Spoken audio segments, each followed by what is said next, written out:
Welcome to Early Access. I'm Katie Whitlock. Today I'm here with Penny and Tori. It is lovely to see both of you. Thank you for being here. Thank you for having us. We're so excited.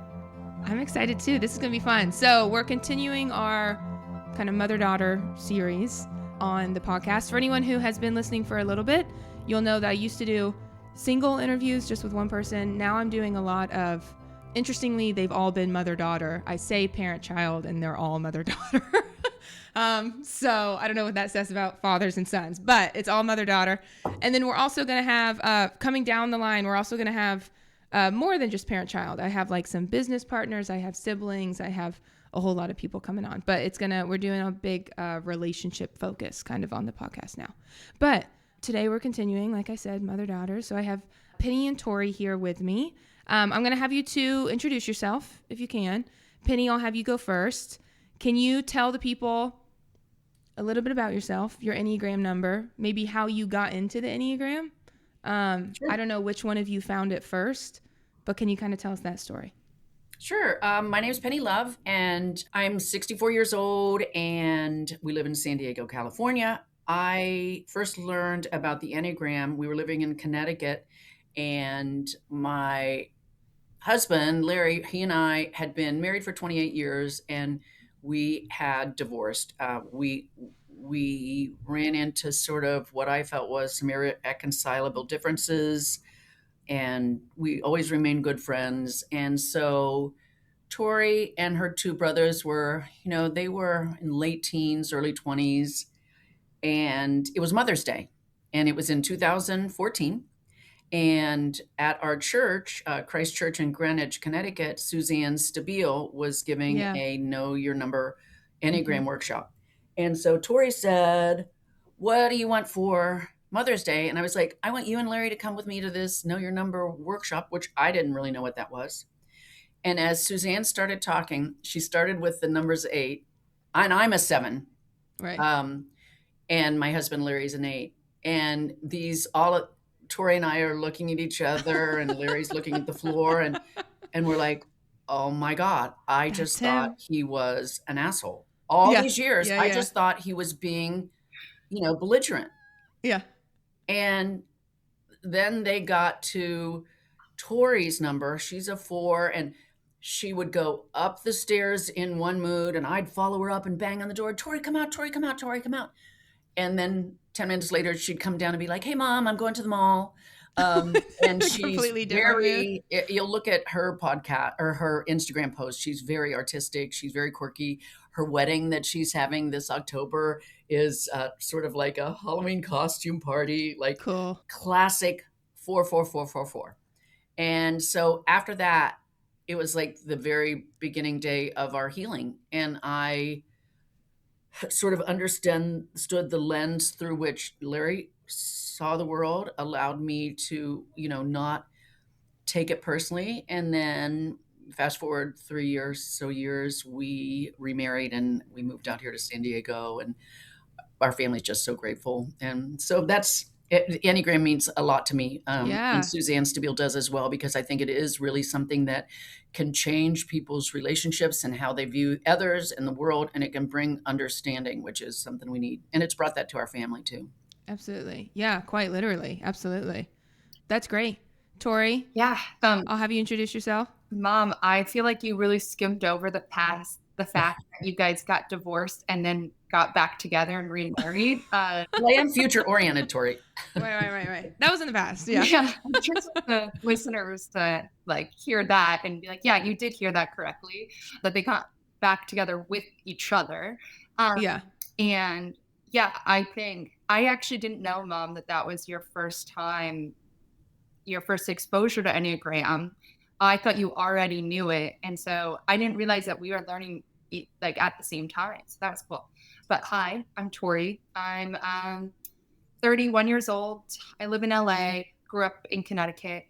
And so my mom was talking about Enneagram. I think for me, being a 4, and I will say, I'm not fully sure I'm a 4. I think I'm a 2, but that's very classic 4. that they like never feel fully understood, that I'm like, Right. so would be.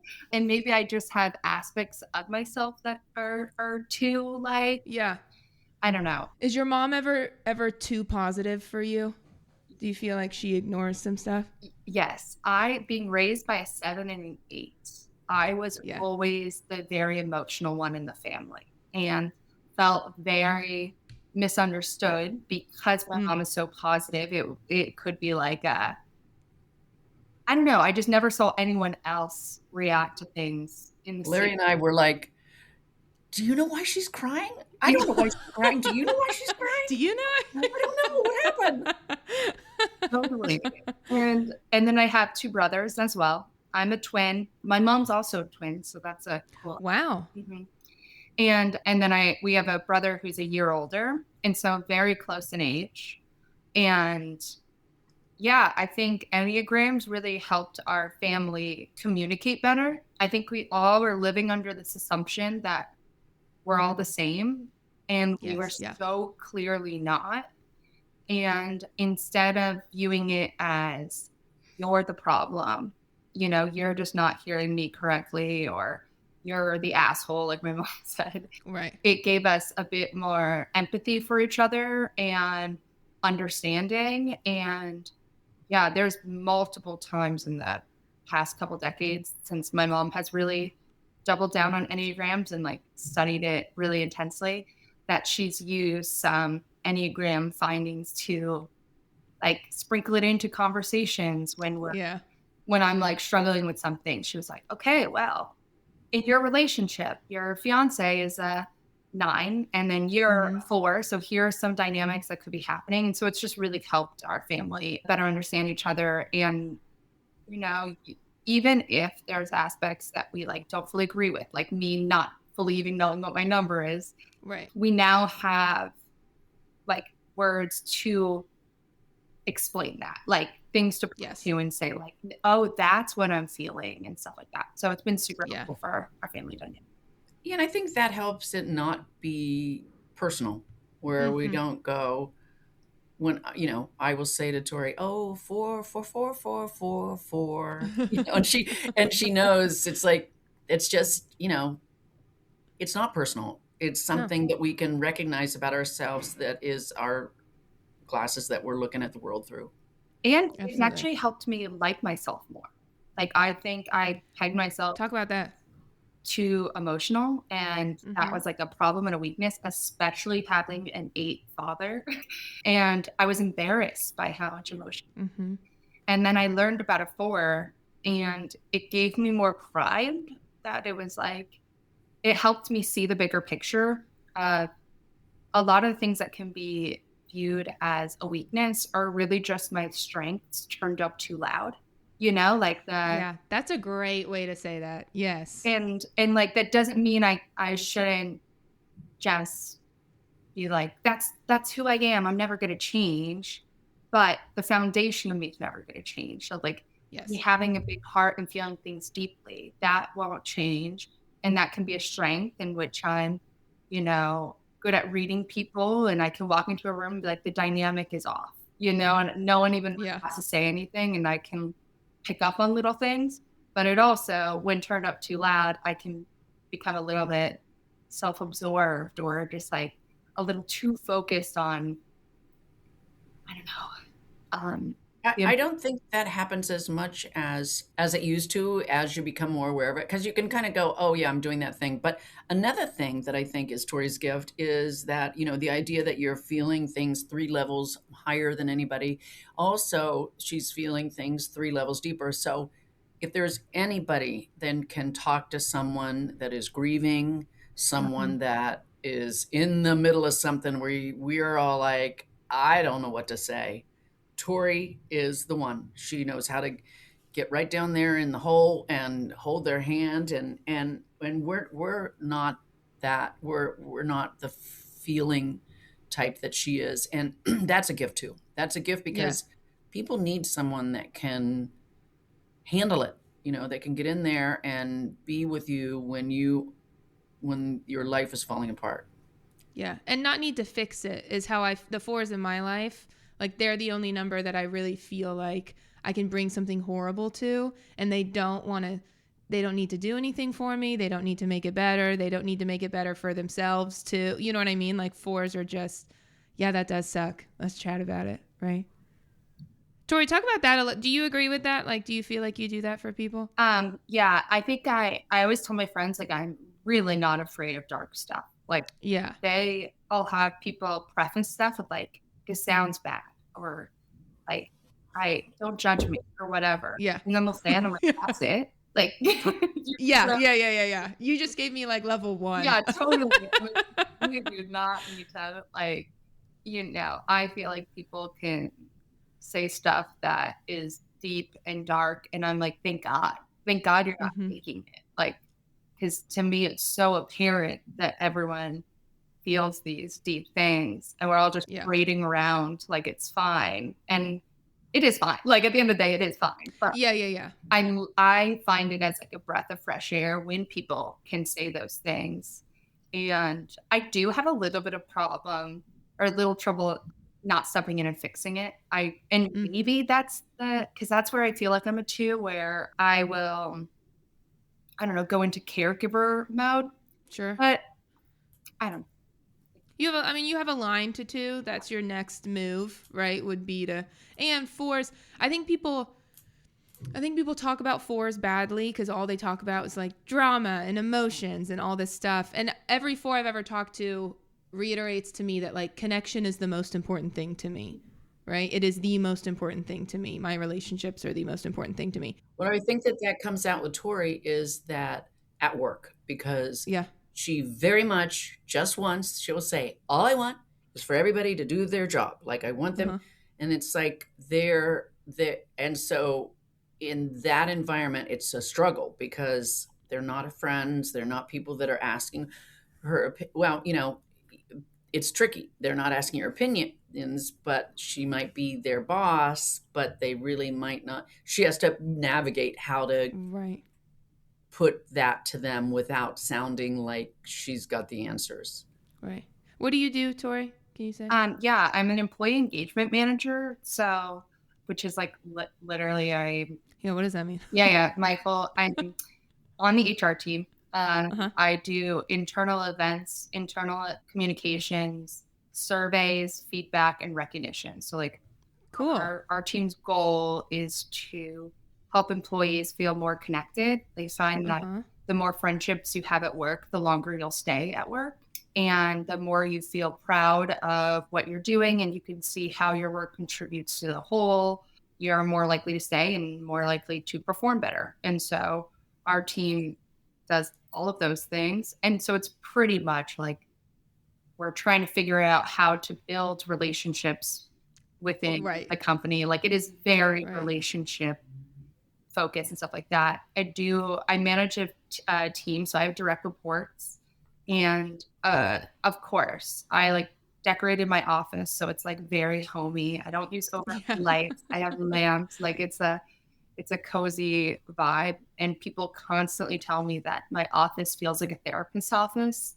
And I just think that's the 4 in me that like I just get deep easily. People come to talk about work, and then all of a sudden they're like telling me stuff about their personal life, and I'm like, yes, I love this. This is awesome. Yeah. That's funny. Okay, I'm gonna finish setting up the family real fast. You said you had 2 brothers. Do we know their numbers? Yeah, Tori's twin brother Max is a 1. Okay. And he very much is a perfectionist. He's always had an inner critic. None of the rest of us care about details in the way that he does. I mean, I'd say to the point where it's details that we, and it made it hard to figure out where he was coming from without him thinking that he was being critical. But when he was a little boy, I would say, if he was crying, I would say, Max, what's wrong? And he'd go, my throat hurts. Like he couldn't even say, Brian hit me, which is usually what the case was. But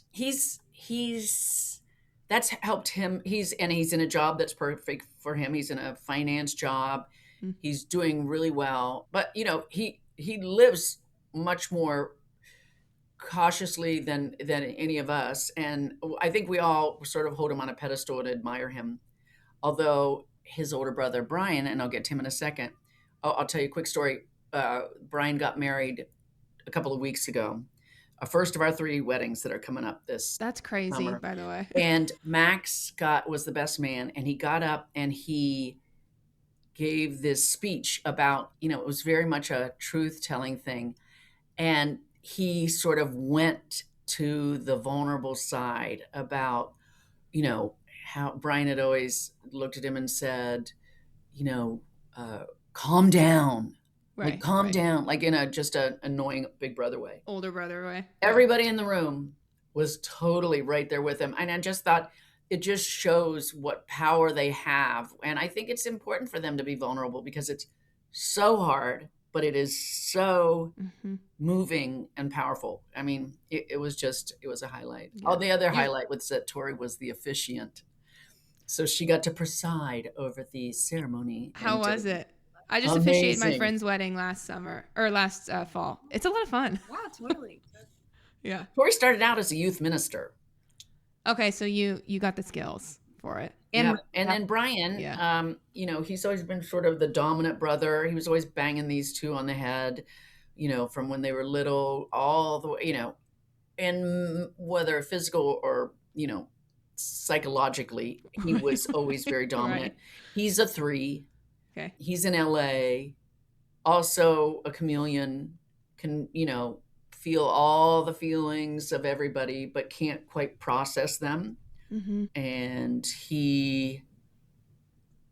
one of the best things that's happened to him is getting married, and his wife has a 12-year-old daughter, and she's just been such a gift because he has such a paternal side. And that is sort of, rather than going, what do I want to be a movie director, I want to be an artist, I want to be all these things.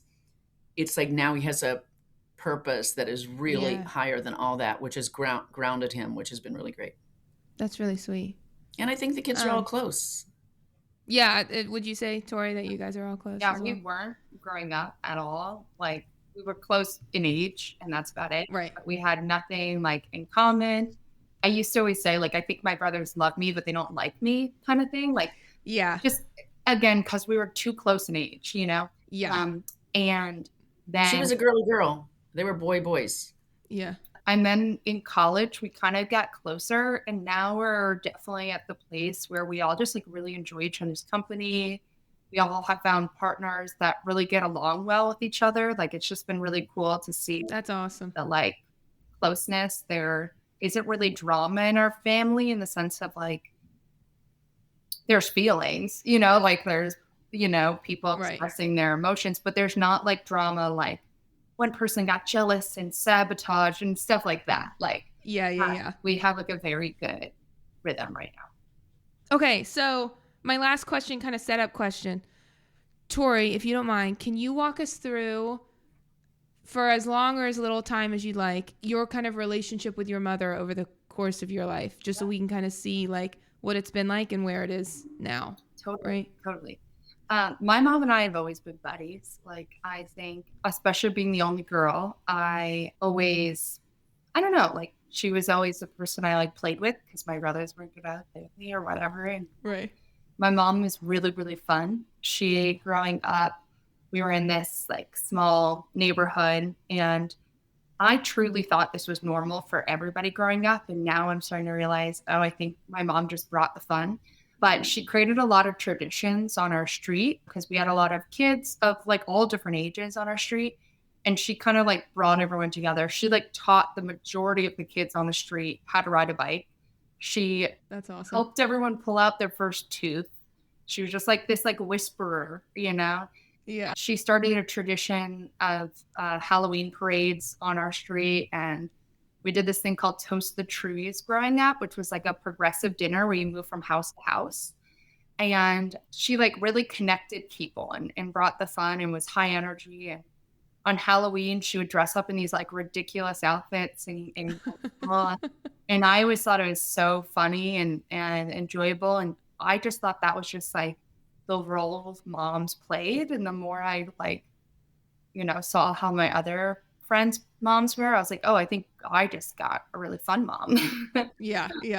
And yeah, so we've always been really close. I think our like first big turmoil was when my parents broke up. I think my mom became a little bit of a punching bag for me, where I was like struggling with the emotions of it all. And mom, if you don't mind me saying, like one of the things that really started the divorce was my dad lost his job and we had some financial issues and our house got foreclosed or was going to get foreclosed. It was a little bit confusing. But we had to leave.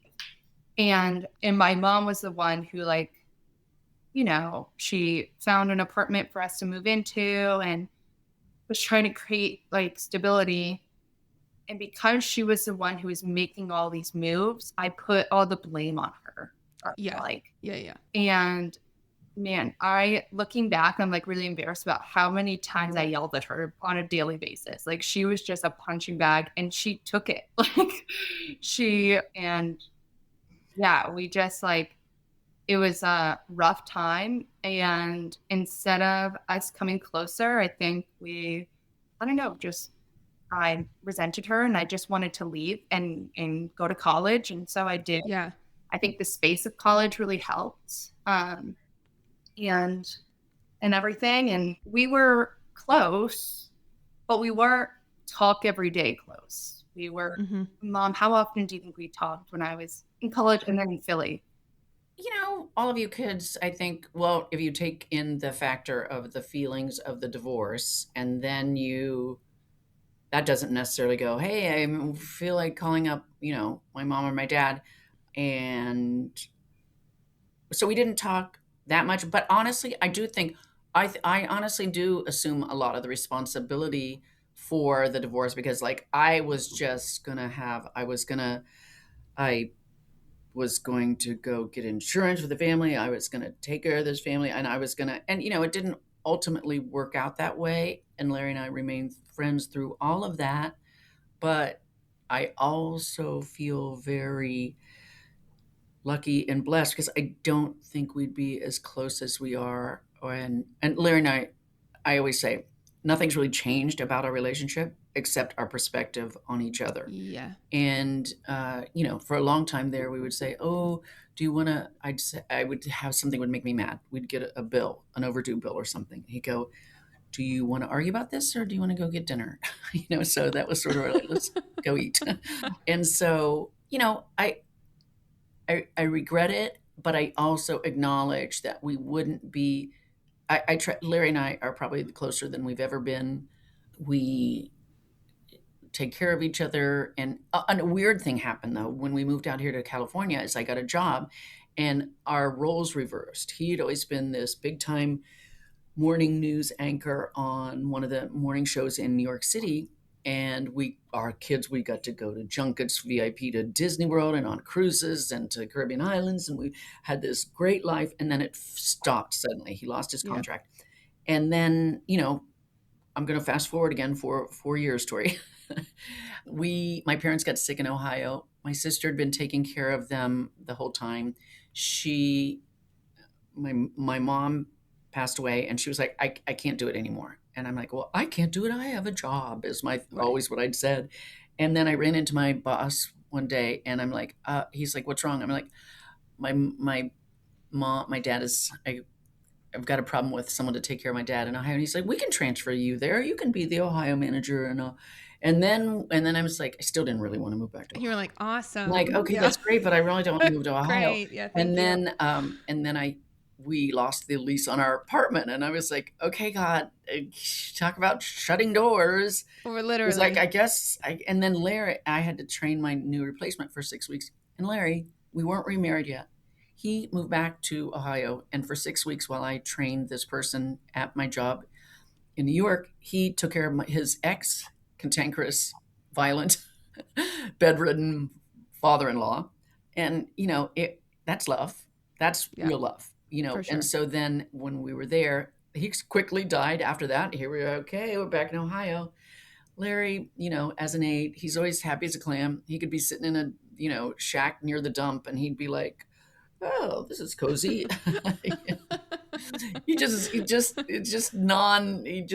You can't ruffle the guy. Yeah. And then I got a job offer out here in California, and it was like my path to California was this old friend I'd worked with in New York City was like, "What are you doing in Ohio?" on Facebook. I'm like, Yeah. I don't know. And she's like, "Why don't you come out here and look at our clubs?" And I'm like, okay. And so I think that, the Suzanne Stabile talks about how there's a lot of growth that happens in the dark, in the dirt, in the soil before you see the plant grow. And it's through that adversity and that struggle to grow that you expand. And I think all of those steps, the divorce, the move to Ohio, I just don't believe there are any coincidences. I think God has had his hand in it, and and even Larry, who's not really very religious, if you would ask him, what do you think? Do you think Right. there was some divine intervention in this? He would say, yeah. He would say, yeah. So the part with the dirt and the, nobody sees the growth before they see the plant, all things, was that hard for you as a 7? Like yes, I want to do parts, right? I've run away from everything. Like even the divorce was a running away, and that was how I dealt with things. Is I just left. Mm-hmm. So to have to go do something that you don't really want to do was something that I really needed, as far as maturity and humility especially, and also faith. Yeah. It's thy will, not my will. And Mom, as a 7, I'm not surprised that you left out one of the darkest parts of the soil, which was when Carol died. I think that was like a major thing for Dad. So my dad, they got divorced in 2011, or that's when you guys separated. And we've blocked that out, Tori. I'm only celebrating one anniversary now. I can't give you dates. I told you. And in 2013, my dad's little sister committed suicide. And I think that was just a really hard time for him. And during that time, I think it really showed. I was very surprised. And I was at college at the time, so seeing it from afar, how much my parents were friends. My dad was really struggling, and my mom was taking care of him, even though they were recently divorced. It was stuff where I was like, okay, trying to figure out, what does divorced parents look like? Yeah, aren't you not supposed to like each other? Yeah. And then I would come home from breaks, and my dad at one point was just living there at my mom's house. And I was like, what in the world is happening? And I guess he just needed company. He was just in a dark hole and needed support or something. I never really fully asked questions. I don't know. It's that you look around enough to know that you're the one I want to spend time with. Tori maybe doesn't know that song. I can sing it for you if you would like. That still might not help you recognize the tune. But one other funny thing is Tinder was the thing back then. And I was like, okay, I guess I'll get in Tinder. It's a man's world out there. It's a horrible thing to torture yourself with. Horrible. Yeah. And then I see that Larry's got a profile on there, and he's got 2 children, not 3, and he's 10 years younger. That's crazy. Which one did he take off? Yeah. I don't know. And he's younger? And it kept coming up as this daily match, and I'm like, really? Tinder knew that you were supposed to be together. Well, actually, I think that there is something to the, what do they call it? The rhythm, the what do they call that? Algorithm. I think they weren't wrong. Tori, that's crazy. You should ask him which kid. Yeah, I honestly think I'm just gonna block this out of my memory. Really? Never mind. Their divorce was a successful match. Their divorce period was so weird. And the dynamics between me and my mom totally switched. I'm sure, in my parents' divorce. And we always use this analogy to describe the difference between me and my brothers. But when my parents told us, we're separating and the house is getting foreclosed. Before they could even finish the whole thing, was sobbing. Like, I knew as soon as they called us downstairs for family meeting, I knew something was wrong. Happening. Yeah. And was sobbing. My older brother was mad and was like yelling and stuff like that. And he stormed out at one point and disappeared for like a day. And then my twin brother was sitting there silently and goes, "Okay, are we done? Did you guys do all your points? Yeah, are you good?" Yeah. And that's like how each of us were feeling such deep emotions, but displaying it in different ways. But so during that time, I really turned to religion. We weren't that religious of a family growing up, and we're kind of... Speak for yourself, Tori. We were spiritual. I tried to force everybody to go to church. Yeah. I think you were the most... And they went through Young Life and all the... Yeah. My mom would relate to you. She would understand. I only really went to Young Life for once you guys separated. Once I needed a little bit more someone to tell me, here are all the answers, here's some stability. I was like, sign me up for that. Yeah. And then I doubled down and went to a religious college, majored in biblical studies, all in. Spent 2 years as a pastor, and then realized I think I only did this because people were telling me I had potential in it, not because I really wanted it and had to decide for myself. Anyways, so during that time, when I first became really religious, the dynamic between me and my mom totally switched. I became the mom and she became like a teenager. I was snooping for her. Honestly, all of us are still kind of afraid of Tori. There was one time where I caught weed in my brother's room and I brought it to my dad and I was like, he's smoking marijuana. Can you believe this? So disappointed in him. And my dad said, "Tori, you need to chill out." It's like, what's going on? I need some order, a weird shift in dynamics. That's funny. I remember there was one time when I was younger and my dad, somebody cut him off in traffic and my dad said a curse word and I was 7 or something. And I did the same thing. I yelled at him and he looked at me. He's like, "Katie, you need to learn that cussing is not the worst thing that can happen to somebody." And I was so mad at him for saying that. Well, what I've told Tori, although since she moved to LA, she's kind of lost this, but what I've always said is save your curses for when you want everybody to drop things and pay attention. Right. I need to do that too. I do it too much. And now nobody listens Tori to me does anymore. too. So maybe she was fun. The one that was left off of the Tinder page. Off the Tinder, yeah, maybe. Okay, all right. I was gonna ask this question later, but I actually think it is good for now. So, Tori, this is a question for you, and then Penny, obviously, feel free to respond to it in any way you want. So, you have two parents who are feeling repressed, 7 and an 8, right? And you are misfeeling, right? If we're saying you're a 4, which you do sound like a 4 to me. Yeah. So, I was gonna ask, what was that like in general? But especially maybe it even sounds in this period, right? Where two feeling repressed people handling a divorce and the kids and then the getting back together and all the things. Was that hard for you as well? Totally. And I think it was really easy just as the only girl, the only daughter, to label it as that's the reason. Right. And especially going through puberty and stuff like that. I felt like people were really easy to dismiss me because I was always kind of the swear word thing where because I was always doing it, I was always emotional. It wasn't taken that seriously. Yeah, it wasn't important. Yeah. I did have to learn to self-soothe because I was so foreign, to everybody else. That's why I would go up the stairs in one mood and go down the other.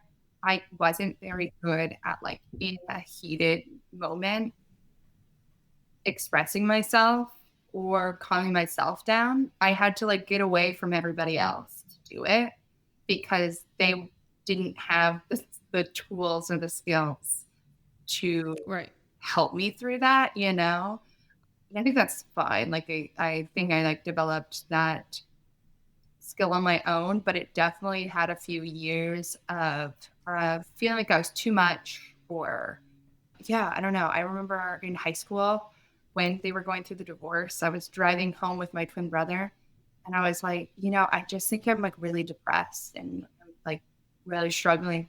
And he said, yeah, isn't everybody? And I was, okay. yeah. Oh, sorry. He didn't show it at all, Yeah. And so, Yeah. I don't know. It just felt like there was a lot of unknowns. Like I wish I had another four in my life that could be a bit of a mentor during that stage to kind of guide me, but it all worked out. What's been really great for Tori since she got out of college and started her job is going into therapy. Like that has been very instrumental in Tori developing a very good relationship with herself and self-awareness.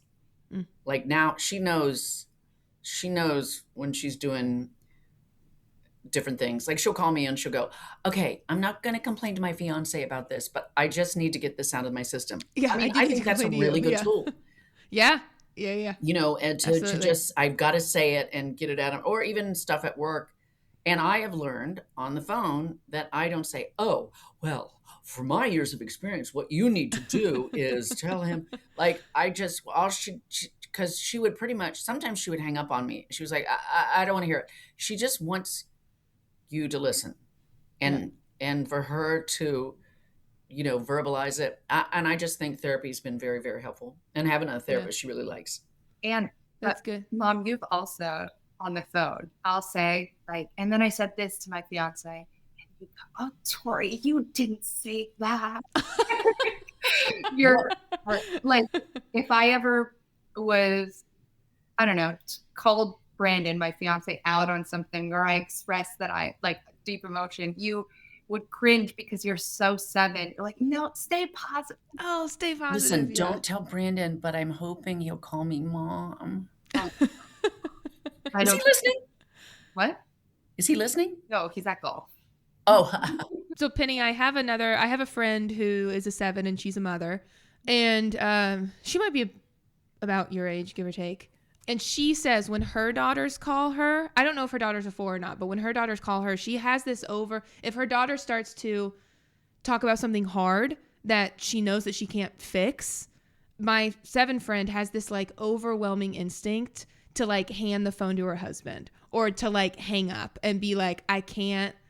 And she says she knows that she's growing because now she can sit on the phone. 7s are like, what is the problem? I don't get it. Like there's an internal kind of dismissal of what is going on. But I think I really appreciate, as much as I maybe can't relate to it, I will do that with people at work. I've had a couple of young girls here that it's a hard job and they'll at 24 and they'll come in and they'll start crying. And I'm like, stop crying. Like, you can't cry at work. They won't hear what you're saying. They'll just see you crying. Like, and that's just a 7. Like, go ahead, try to make me cry. Okay. Don't try to make me cry, Tori. You probably could. Do you think being Tori's mom has helped you with that? Being able to help people through things like that? Oh, Tori's my partner. Like, I have a tough time sometimes for example, like with these Halloween parties and stuff, I was the mom and they were the kids. So they would be like, Mom, stop, like you're embarrassing me. And I would just keep going. But as adult children, like it's not your choice that your adult children are friends with you. It's their choice, because if they don't want to talk to you, they don't pick up the phone. Like they're the ones that it's an honor to have children that want to be your friend, because not a lot of people don't. They won't answer.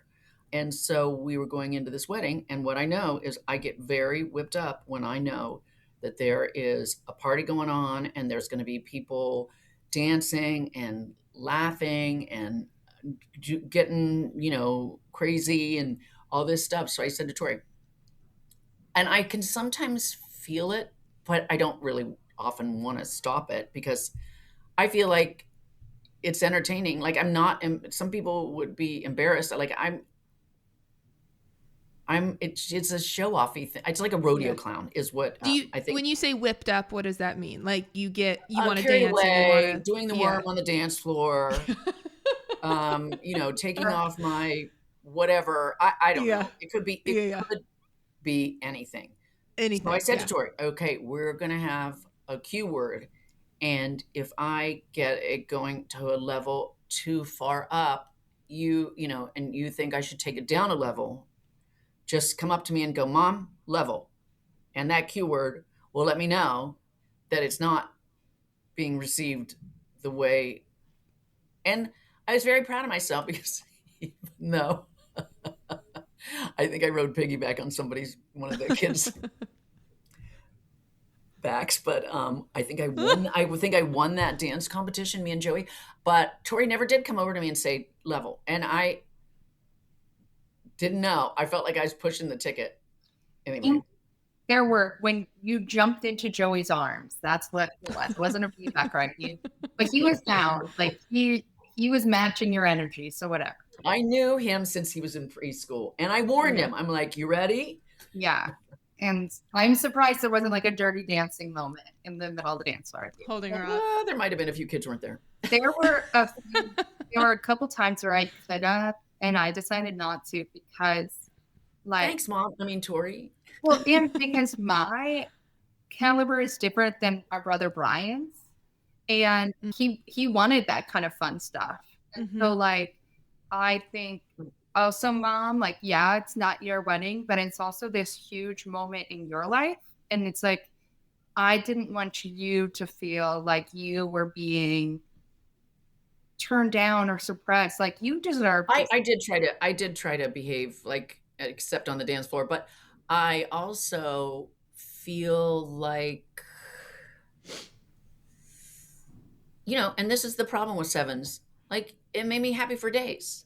Like having that much fun. Like we don't like when the kids were little, we would every holiday would be like, okay, we're going to have a blizzard party and everybody's going to come over in their pajamas and sleep with their spoons. And like, I could just be that. Like out here, it's just different when you're 64. So it meant a lot to me. And it meant even more to me that, especially Max, our perfectionist, that afterwards he was like, you were really fun. And that meant a lot to me because, Brian has a 3 and Larry is an 8. They don't care what I do, but Tori's my barometer. Yeah, that's a good word for it. Tori so I just asked your mom about like, has being your mother helped her with any of that stuff, right? And that was a great answer. Those were great stories. What about the opposite? Like the levity of your mother, like has that helped you at all in any times in your life? Totally. I think I've gotten to see the like joy that she brings others that I think for those that don't have a Penny Love in their life, they probably see social interactions or parties or whatever. And they're like, that was so fun. And I'm like, you haven't seen a party with Penny Love. Like, yeah. And she writes songs for almost every special occasion. So she does parodies and her parody writing skills is insane. So she'll like change the lyrics of songs and it's really funny, creative. She can do it in like an hour. Like it's wild how quickly she can do it. And side note, when my grandma passed, we were looking through some of her stuff and we found a journal from her mother and her mother used to do the exact same thing. And my mom didn't know that. Like it's funny. No way. Generational things sometimes are private. Yeah. And you don't even realize that you have that like skill. Right. So. And I'm not just being crazy.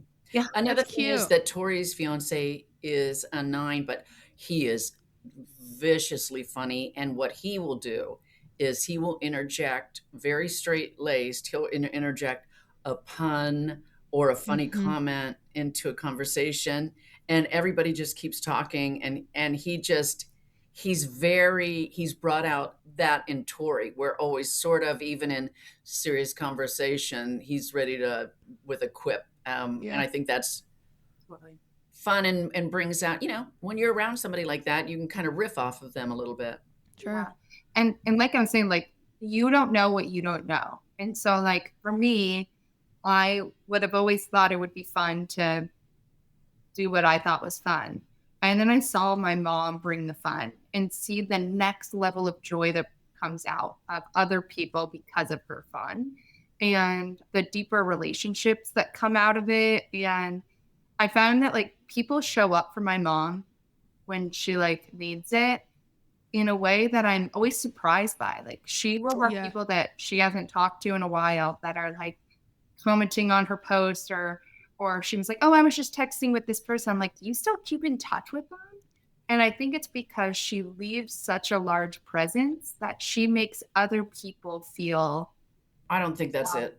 Really? I mean, I think what it is that I'm willing to like go there and be vulnerable and to make a fool of myself. And people very much want, they want to be like that, but they aren't quite courageous, or they worry too much about what people think. Like, I'll start singing these songs and you can look around, people that like in the audience who haven't heard me do it, they're like, wow, she's like really not a good singer.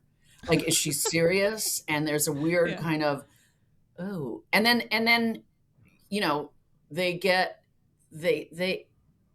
on board with the silliness of it and realize that I'm not a good singer, but can rhyme. I can rhyme very well.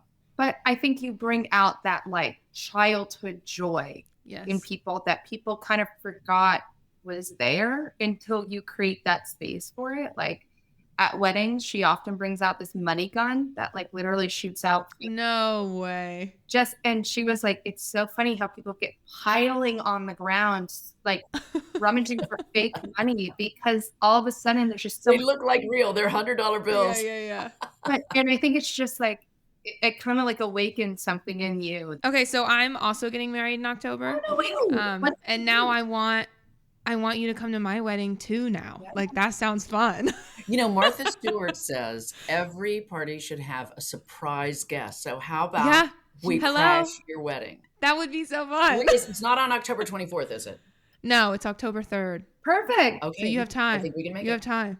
That's so fun. A money gun. I like legitimately do want to go buy one of those on Amazon now. I think that's so funny. It's wild. So what it brings out in people. Like, yeah. Well, you have to. I'm sure. It's timing. You've got to do it when like the dollar bills should be flying. Right. The correct amount of drinks into the night. Oh, for sure. Okay. So, Penny, you mentioned a little bit at the beginning, but Tori kind of talked about how she experienced your sevenness as she was growing up, right? With all these lovely stories of all the parties and stuff. When you think back to when Tori was a little girl, what were like the first signs? Looking back, I know you didn't know back then that she was going to grow up to be a 4. What were like the first signs that you saw? Well, first of all, since the very beginning, after she could walk, she was pushing a baby stroller. She always had baby dolls. The boys would be at the baseball game and she'd have a baby in a backpack and then a stroller with a baby. And she had all of the American Girl dolls. And we went to the American Girl Doll Museum and had cafe lunch with the American Girl dolls and put them in the high chairs. And she did all that girly stuff, which I really love because we spent a lot of time in their childhood being very overwhelmed with a lot of sports, having to drive and go. Mm-hmm. And so Tori really had to kind of tag along. So I think I really enjoyed all of her girliness, but what happened when she joined Young Life was that's when I knew, and the kids all went to Greenwich High School, and Greenwich High School is one of those schools where you have to be either a top athlete or a top singer or a top musician or a scholar or a top whatever sport, or else you kind of fell into this netherland. Yeah. And so Tori ended up, I think, they had it at we had a really good youth minister and they were involved with that. But she got involved with Young Life, and I felt like that was by maybe her intention, but that to her was something that she was very proud of, that it was off the beaten path, that it wasn't what everybody did. And she went to a college that was a Christian college. It was not what anybody at Greenwich High School was doing. So I think that was probably it. When she decided to go be a youth minister, everybody's like, huh? Like, when you guys even you were like, are you sure you want to major in this? Like, you could major in something else and still do this. Every now and then she comes up with a Bible verse that is appropriate to something. It's like, what? Yeah. That's funny. That's good. Tori, you were gonna, when I asked that question, you looked like you had something to Yeah, say I about it as think well. my mom, I don't even know if she remembers this, but when we moved from Connecticut, she was consolidating some of the stuff from their like storage units and stuff like that. And so she created these giant books for each of us kids to have that had a bunch of memories and stuff so that she could get rid of our school arts and graphic stuff and kind of like filter it through, keep what mattered, but also throw away the old noodles from 20 years. Right. Yeah, literally. And she left these notes in it. And they were notes that she wrote on each of our birthdays. I think it was like the first birthday, second, and third, about where we were at this point in our life. And it is so funny. Me and my twin were talking about how similar we are from when she wrote this. Like she was using to describe 1-year-old me is very similar to now, that I think in the day-to-day, you just kind of forget. And looking back, I'm like, yeah, I always was someone who, because I feel things so deeply, I also feel I just love stuff. Like I just love things and collecting things and pretty things. And like in the 2-year-old thing, she like wrote about how I was just obsessed with the plastic dress-up shoes and would collect those in all these different colors. And I loved pasta, and I used to scrunch my fingers in it and just rub it over my face because I loved it so much I had to feel it. And so I do think it's really funny how like the nature versus nurture thing. Sure. But like how we turn out the way we do is kind of like predestined, you know, like absolutely. Where when you were 2 is probably extremely similar to who you're going to be when you're 30. And yeah, I think certain things can change, but the foundational stuff doesn't really. Yeah. And I have to say, you know, every phase that these kids got to, I was like, oh, I like this phase even better than the last one. Oh, I like all the way up until there were adults. I'm like, this is my favorite. Like, I've said that about the last decade or so. And I realize now I probably wasn't a baby mom.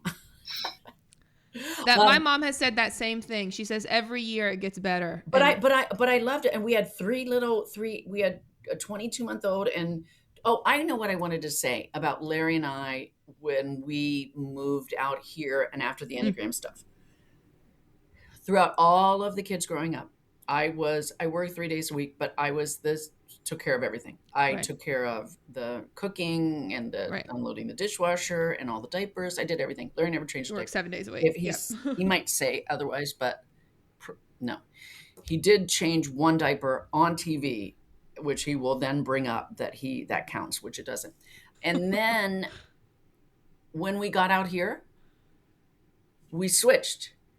And now he brings me a cup of coffee in the morning. I probably don't even know where the coffee cups are. He does everything in the kitchen from start to finish. And I work full time. So it's and that feels, I think that kind of helped our dynamic get recalibrated into, he's happy, right, Tori? Yeah, totally. I think Enneagram really helped each of us feel seen, where I think before we all were just so internal facing that like we didn't really take time to see each other for what we are. And so at like what you were saying, Mom, like at times we could feel underappreciated for what we brought and just gotten better at speaking each other's language, showing love how other people want it to be shown as opposed to how we are comfortable doing it. Yeah, and I think with Larry, on the high side, they go to 2. And so I always feel like when he's doing all that, that's a very high side, which he didn't always go to that side before. Like 1 in 15 people do not like Larry. Like that whole sort of arrogant, I don't care what really you high think, confidence. kind of. But he doesn't care about that. But he also, we went to counseling whenever we were separated, and the counselor gave him a nickname, the gorilla, because he would come in the room and the kids would like start crying and he'd go, I didn't say anything. And I'd go, but you didn't even have to say anything. And, he'd be like, do you want to play baseball or not? Yeah. Yeah. And then she called me Judge. She called me Judge Judy. So he was Gorilla and you were Judge Judy. And so now, like I now know that if he comes in the room and I'm upset, or I mean, I could say if I'm crying, if I was upset or had a bad day, rather than like he would come in and start whistling and feed the dogs and not notice that, he just doesn't notice the feelings. He doesn't see it. Yeah. If it happened with any of the kids, he would be like making conversation. And so now I know to say, I need a hug. I had a bad day. Do you mind sitting down? And yeah, so that's and then he can meet you in that if you just ask. Yeah, that's good. Okay, here's my wrap up questions for you. I'm gonna do Tori's first, and then I'll end Penny with you. Tori, we kind of touched on this already, so if this feels like too similar of a question, just let me know. But this is my last question I ask all the kids. When you think about your mother and you think about everything, not just Enneagram, but like everything she is, everything she's taught you, all the things, right? And you think about going into your own adult life and taking what she has taught you with you, right? Bringing it into your own life. What's like the number one thing that you feel like your mother has taught you, or even just on who she is, right? That you want to take and apply to your own life? Yeah. How nice she is to everybody. So like, I was actually telling her this the other day because we are getting ready for the wedding, my brother's wedding. And I was picking up Starbucks orders for all like the bridesmaids and stuff. And I told my mom, oh, you don't need to tell me yours. I actually have yours memorized from a kid. And she didn't even realize I was paying attention like when you're at Starbucks as a kid. And I remember one time she ordered it and then she got something and it wasn't what she ordered. And she was like, oh, it's fine. I'm just going to. Yeah. And it got me thinking about how I've never seen my mom be like rude to a service person or even like advocate for herself. Like even right. Even just like neutral. I waitressed in college. I know better than that. I know, but I think it just shows like how you showed up today in this podcast is truly how she shows up to everybody. Her cup is full at all times, and it will overflow onto others. Like she can't just blend in a room. She will come in and she'll bring like that sunshine with her, you know? Yeah. And so like how she speaks to everyone, it's not just being nice. It's making jokes with them. It's like making their time working more fun, you know? And seeing how people respond to it makes me want to do that more, you know? And like, agreed. Not just be like, you know, okay, can I take your order? Yes, I'll have water. Right. And like, you're being polite, but you're not adding anything. There was a while, I don't know if she still does this. She used to bring a giant, clearly fake, like giant $100 bill. And she would tell the waiter, I'm going to give you a big tip. And then she pulls out this giant bill and leaves. No, first I would say to them, are you allowed to accept tips? And were they like, what? At first they were like, wait, is this in place? Yeah, right. Then, they like didn't know whether it was funny or not. Totally. They're like, I'll take this, but also yes, I am. Also, you are, real money, right? And then once they would actually see the real tip, in addition, they would laugh and they would have it sticking out of the coffee. Yeah. And like, you could tell you would see them walk over to someone else on their team and they would show them. I'm losing my touch. I thought I had some here. That's funny. And I wouldn't be surprised that you just have some. Or like areas around $2 bills. And instead of tipping or like when there's like a jar or whatever, instead of putting your coins in, she'll take out a $2 bill and she'll like tell the person, this is good luck. So you have to keep it because it's good luck. And like just adding something that's so mundane and adding fun to it. It just makes other people, especially service people whose jobs are just sometimes grueling, more fun and more light. And I love to see people's response in that, like what comes out of them when she acts like that. It does backfire at work sometimes. Well, not everything lands. Right. Not everyone has Tori's sense of humor. Hello, right. All right, Penny, this is my last question for you. And it's a two-parter. We're going to time travel back to when you had Tori. And I guess Max would have been there too. But we're just going to focus on Tori. you are holding her for the first time. It's your first time you ever got to look at her. So 2 parts. What would you tell yourself at that point in time? And what would you tell Tori, baby Tori, if she could hear you and understand you? What would you tell her? You want me to find the photo, Mom? We have. I have the photo, and I You have the remember photo? it distinctly because I remember she had the sweetest smell and the cutest little cherry red lips. And what I would tell her is, you're the best thing that ever happened to me, and that we are going to have so much fun. And that, I think, has sort of exceeded even my expectations. And what I would tell myself is, I'm trying to get to my feelings. I'm trying to get down there. Take a shot. I think that I knew that her and Max were a dream come true. We'd struggled for a long time to try to get pregnant with Brian, and we had a miscarriage, and then we had Brian, and we were like, oh, this is going to take forever to get pregnant again, so we're not going to worry about birth control, and got pregnant right away. And I was like such a gift. And people would have always from there till now said, oh, well, that's so much, that's too much. They say it now about the 3 weddings. I'm like, I would not have it any other way. Mm-hmm. It was totally in what I knew that it was my destiny. I knew that my destiny was have these kids. Yeah. Have 3 kids under 2. Wild. That is wild. Yeah, it was a blessing. And here we I would are. go in and look at them at night, and it was like such a miracle. Like, as a twin, I never expected to have twins. Like that, it skips, right? Right. Maybe it'll still skip, and Tori will have twins. It doesn't skip. What's passed down as hyperovulation, and so it only impacts the female. So Yeah. I was wondering. I have a cowbell. I found a cowbell. I'll ring on hyperovulation. that's gonna be great for a podcast. Yeah, right. You were gonna be like, what was that? I was doing the cowbell hyperovulation ring. That's what we should name the title of this podcast. This was lovely. Thank you so much for both being here. I had a lot of fun. This one was a shocker, but this one was a lot of fun. We had fun too. Yeah. It was a real Good. gift for us on Mother's Day too. Yes, absolutely.